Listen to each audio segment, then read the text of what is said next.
and welcome to Voicetv Nigeria. My name is Grant Moke and I'm your host. Welcome to The Logic, where we reason with fact. Please don't forget to click on the subscribe and bell buttons to notify you of our future episodes. The Logic is a program that brings to bear topical issues with balanced views as they affect citizens, government policies, and national progress. The Logic will be aired on Voicetv Nigeria. I'm not alone on this journey. Together with me is my co-host, Mohammed Jinadu. Jinadu. Good day, viewers.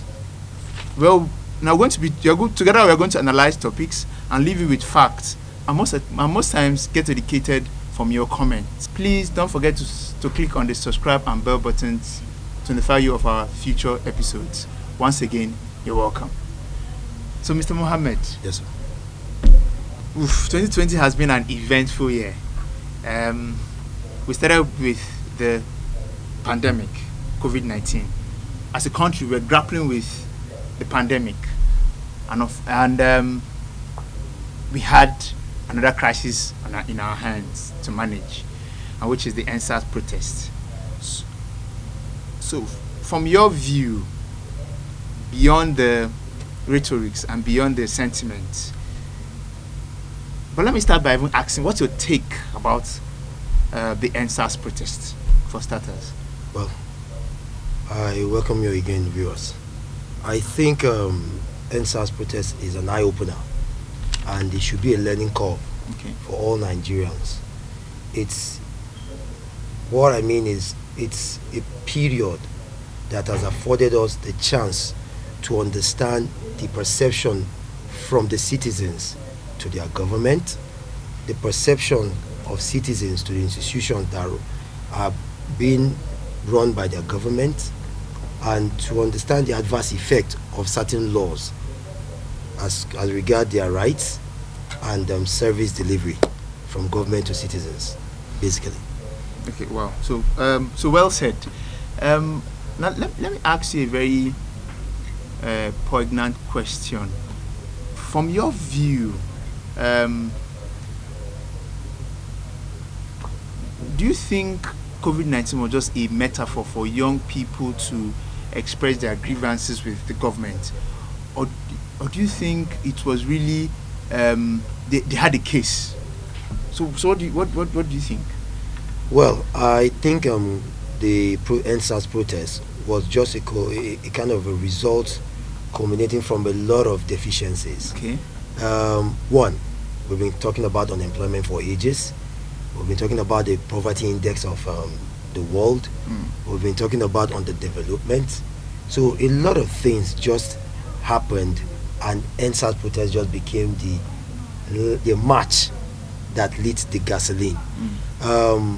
Like I said earlier, Endsars had afforded us a chance to identify mistakes, to analyze problems, and to accept the blames as it is apportioned, because let's not shy away from the reality.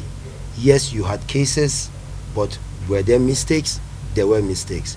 Yes, as a government you had good intentions, but are there mistakes? There are mistakes.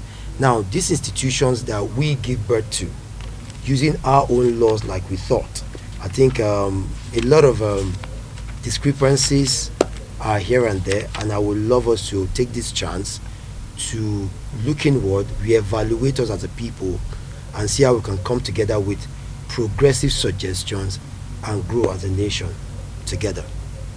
Wow.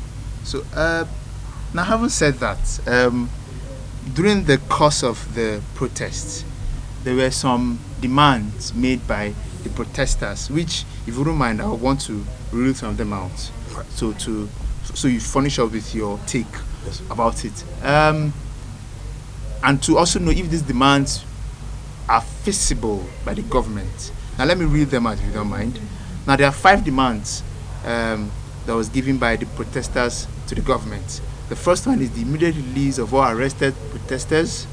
The second one is the justice for all deceased victims of police brutality and appropriate compensations for their families.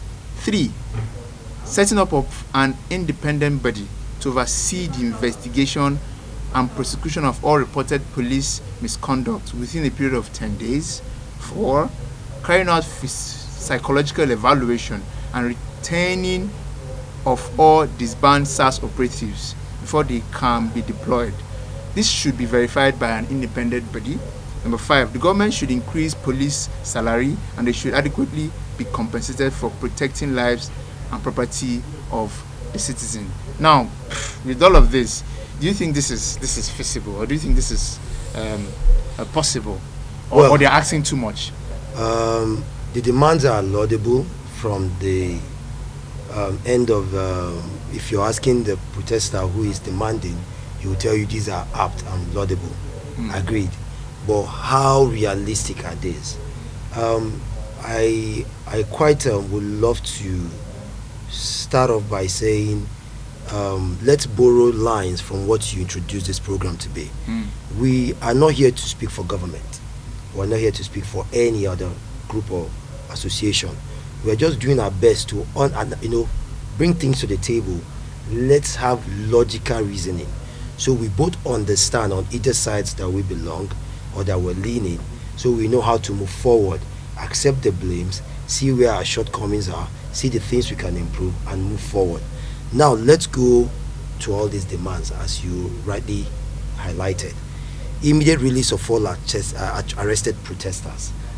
As easy as that sounds, it is a difficult thing because we know how ineffective data has been in our own system. In short, data is non-existent. We're still running a manual kind of government.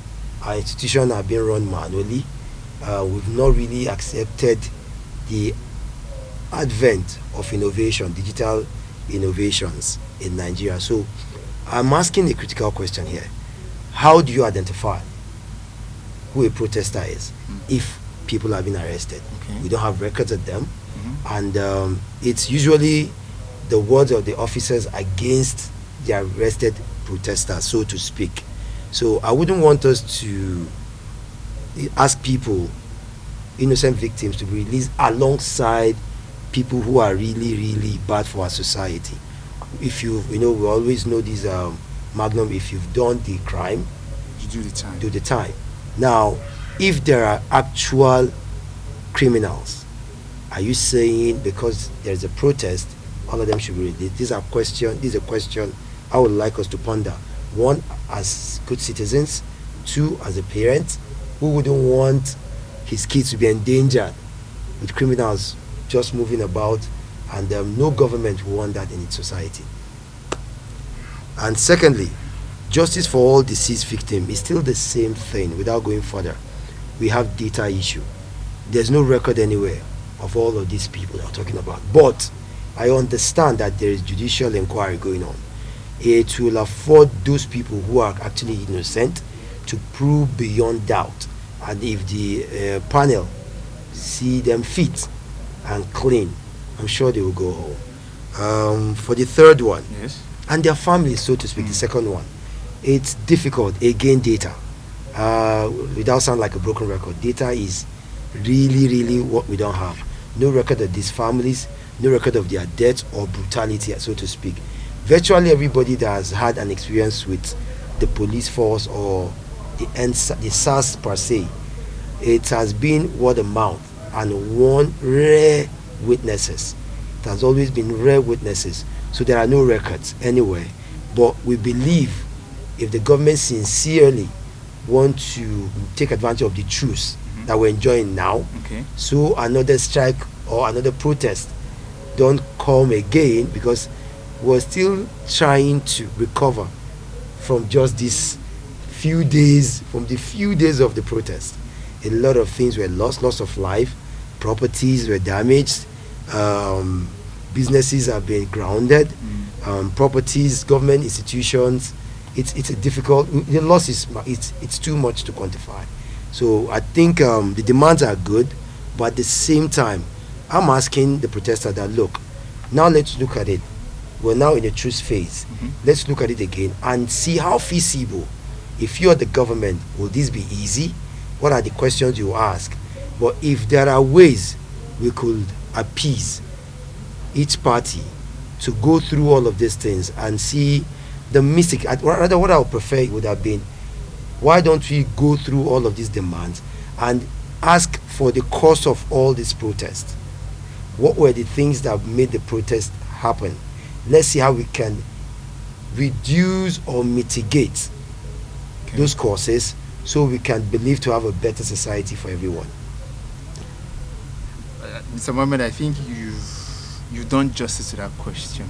But another angle I want to look at is, there's no way we can talk about the protests without bringing the police into the whole narrative. We've seen the police act, we've read it, but with looking at that act, for instance, that act that gives the police the authority to possess firearms and all. So, but having said what I just said now, do you think the police were actually working based on the act, or do you think they went overboard? And I'm saying this now considering what happened at Lekki. Yes, it was alleged. We don't know the true picture of this whole thing. But if you look at the act and how police has been, and I think our viewers to know, need to educate them on the act itself. So, with what I've said now, what do you think about the Police Act, acquiring of firearms, and all? Like I said before, the Endsars protests became an eye-opener and a learning curve, particularly for me, because before now I've had terrible encounters with police department officials, basically even particularly the SARS officials. On 2-3 occasions I've almost been shot at, and there's no gainsay that these things happen. But what we're looking at is how did that act come about? We had Nigerians who were fathers, who we felt were intellects, sit down, who we felt were technocrats, sit down, lawmakers, come together and empower a people they practically have no control over, who from get-go abused the power given to them. And as we speak, I think that's what actually where the protest should have actually been pointed at, trying to amend such an act that empowers an officer whose gun was bought by taxpayers' money, whose salary is paid with taxpayers' money, whose housing scheme is paid with taxpayers' money, whose office is run and managed with taxpayers' money, to still use the same tools to wrongfully engage the citizens that actually pay for his service. I think that's the problem. I just got to find out there's a police force order 237. I will love any lawyer, the judiciary, to help look into something like that and see what they can do to amend, because that act actually gives the whole power to an officer to determine what he calls threat and ability, and make a judgment call to abuse, or so to speak, allegedly to abuse or use force or use his firearm. I think that act was the reason behind the protest, because it empowered all of these officers, and I will be happy if we all come together to shout loudly, louder than we shouted before with the Endsars protest, for that police order to be amended, to be citizen friendly. We are not animals. It's not a master slave thing. It's actually a cooperative thing that helps a society be secured. Yes, as much as you have the enforcement, we are the ones with intelligence. We live with these people. Because typically nobody can deny the fact that no Nigerian will happily, readily walk into a police station to give an information, because it is believed, and we've seen it happen, that once you step into a police station, you become the accused, not actually the person giving information anymore. That's what it is. Oh, okay. So Well, that's aptly said by Mr. Mohammed. So, in a nutshell, we need to really visit the act. Is that what you're trying to say? Yes, sir. And see if there's any possible correction or amendment on that act, right? Yes. It's possible. I think that's the line that any possible correction should be made. It has to be possible. Okay. Because, like I say, it's not animal kingdom. Okay. We're people, and we elected the officials Okay. that are running these institutions and government. And we feel a good government will listen to its people. Okay. A good institution that wants to be seen to be efficient and effective will always want to have a feedback, Okay. which will help it, check the excesses and the abuses of their officers or officials. Now, I don't believe anywhere in the world, in Nigeria here, we have an internal internal check mechanism. So, because if you have an erring officer, how do you check that erring officer internally? We don't have that mechanism in place. So I think this is the right time for us to have that in place, and we will not want the police to be the judge and the jury in its own case. I think there should be an independent who is probably an NGO. I think it should be NGOs seeing probably attached to these institutions, so they can checkmate and probably put a stop before it even goes beyond board and cause us havoc like it has done these past few weeks. Okay, so from your conclusion, it should be checkmated. Yes, that law. Sure, because the thing is, what really gave birth to this thing, like I said, it's because there were abuses. Okay. You will see a typical uniform man. Okay. Now, let me put it generally. A uniform man is seen as a demigod in whatever community it is. Yes, we respect them because they secure us. Okay. But I think sometimes some of them probably abuse this power given to them and see themselves like lords over their neighbors. Because if you really want to know the havoc and the distrust between our service personnel, take them to their community and ask around, and you'll be shocked. To give you an example, I was opportune to be in one of the suburbs in Abuja here, and lo and behold, at around 11 So where you live, or no, I visited a friend. Oh, okay. And at about 11 a.m. to 12 in the morning, a SARS operative was wielding a gun, drunk. Wow. In a suburb where there were kids and elderly people, innocent bystanders. If that gun fires, I am sure the story will be something different than this. Those are the kind of bad eggs we think this period should help us checkmate. It should put mechanisms that will check these excesses. So that's a responsibility from the government to put in mechanisms to check these excesses. But now, having said all this, because if from our conversation, we've talked about the protesters, we've talked about the government. Now, moving forward as a people with the Endsars protests, what some people said it has a political undertone for 2023. So do you think? So what's the lesson learned as a people? Now let's put it from a general context as Nigerians. Do you think there's lesson learned moving forward, or what do you think we should do moving forward so that there won't be I mean, protesting is the right of every citizen of a country, but I don't think we've got it this bad for a long time where our protesting snapped and it got to this level. So moving forward, what do you think? What do you think we should do moving forward? So all governments, all the government since probably 1960, but let's start with the democratic period since 1999, know the rot and the decline in the efficiency and effectiveness of our institution. Probably they want to pretend that they don't. Nobody know. Is the truth about it. Now, from the point of a protester, what do we do? I feel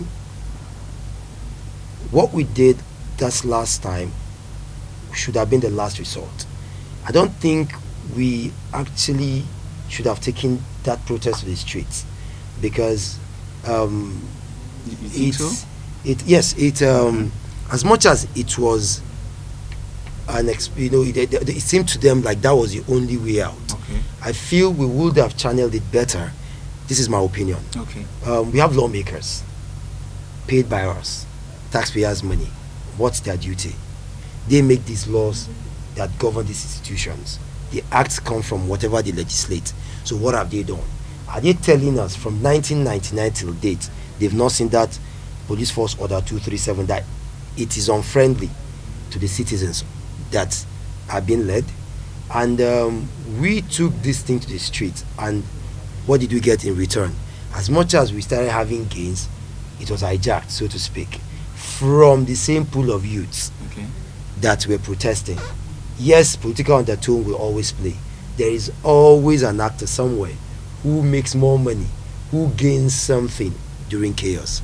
We allow that as a government, we allow that as a people, and it is going to do no serious country any good when chaos is in the air.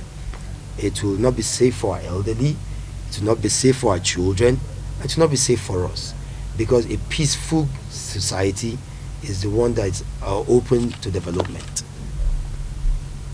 All right. So, Mr. Mohammed, having said all this, we've talked about a whole lot of issues. We cut. Right? We talked about. He's stuck. You need to open more questions. Let him rest. No. Olu was stuck. Yes. I got cut. Pause. Maybe think of something. A pause. You edit it now. Okay, they edit it. Okay. Just think of a. All right. So can you think of something? Think of a question.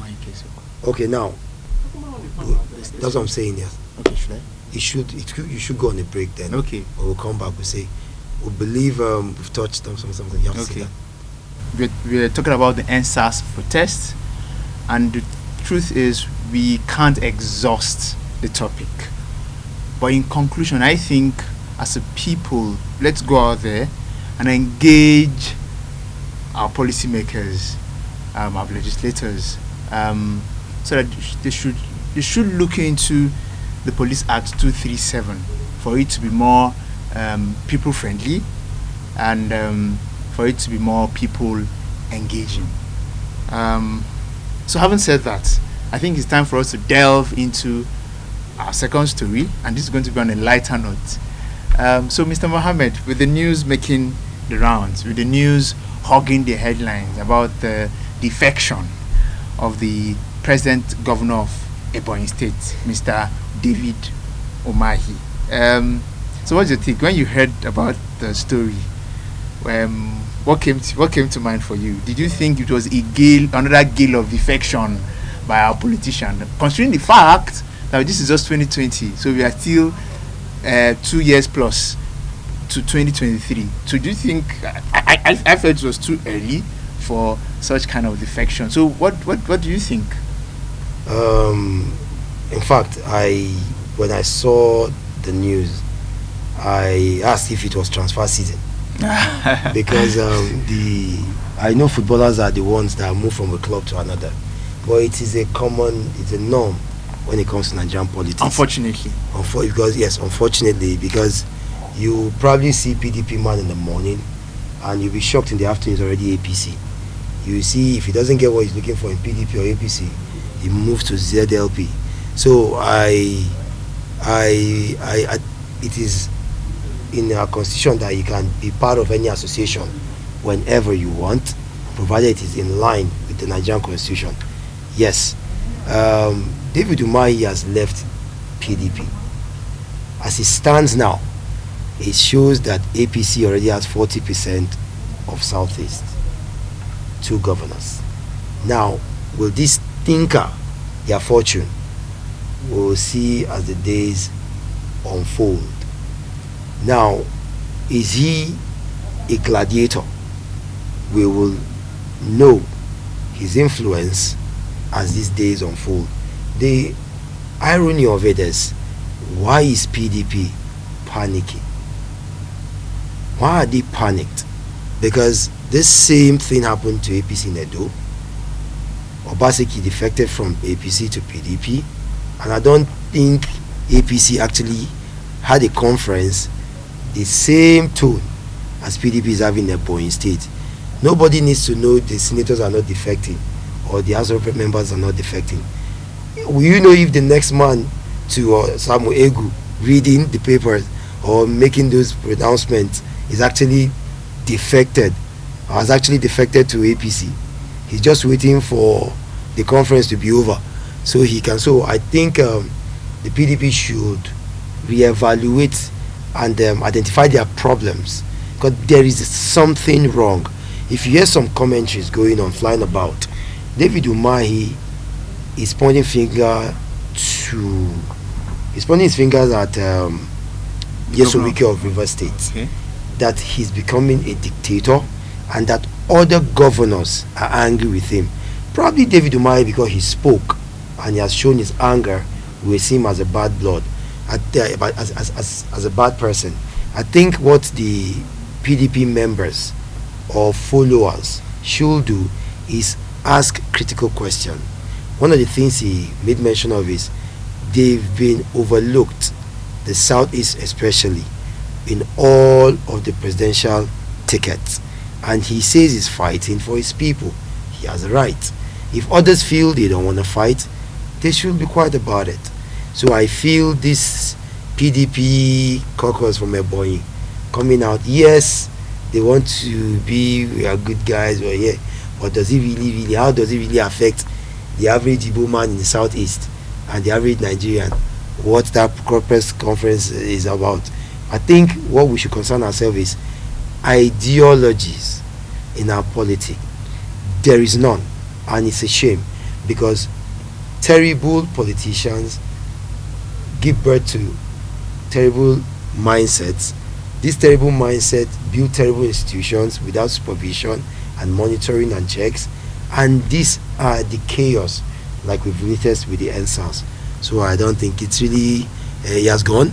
They should just reevaluate in-house and see what they can do. So do you think that will affect the Igbo race, their chances for 2023? It's the Igbo race is not Umahi, it's not Samego, it's not Yesowike. It's the people. Okay. They are just individual. Okay, I just counted 3 people. Okay. If you add all the House of Rep member states and the Federal House of Rep members, they don't amount to the whole of but the you know, Igbo these people command huge followership. So I'm considering the fact, like you said, 40% Imo State as well as Ebonyi State, and you know, as a governor, you command huge followership. So do you think that this has poked a hole on the chances of the Igbo race come 2023? A divided house never makes it. Yeah. So it's high time, like I said earlier in our first discourse. I think the best thing to do now is, look, they are brothers. At the end of it all, APC, PDP, they will still go back to the same region. Okay. Now, what do you want for your people? You can still have that and play for another team.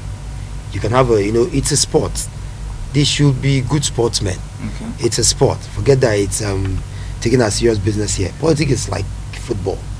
At the end of 90 minutes, shake hands and go home. Now, Umahi, from some of the what we've read in the papers, he said he will not castigate the PDP. That should be respected. It shows a man who is a team player, who is willing to be friends with people that he has left. He understands PDP made him, but I think the quick conference from the likes of Senator Ehina Abaribe and the like, I think it's uncalled for. Okay. Why not ask Umahi what the problem is? What the problem was, why he left PDP, and see if it is germane enough. Because look, one member complaining, and with a man that has such influence. Look, he won the election because he was popular. Forget whatever factors again that added to it. Okay. He was loved by his people, he was popular, and every other variables made him the governor. He has a followership, and because he knows some of the game changers of the state, sure, it could tinker towards APC's favor if they don't manage it well. So you heard it from my co-host.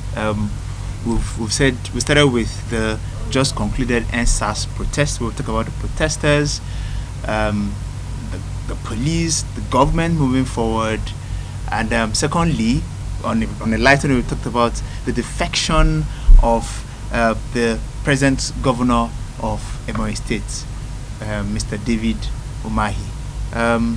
Once again, we thank you for listening, and we promise you we're going to get more. This conversation will continue subsequently, and please don't forget to click on the subscribe and bell buttons to notify you of our next or our future episode. Once again, thank you very much for joining us. Thank you, Mr. Mohammed, for your for this engaging conversation, and hope to see you guys next time. Thank you. Thank you very much.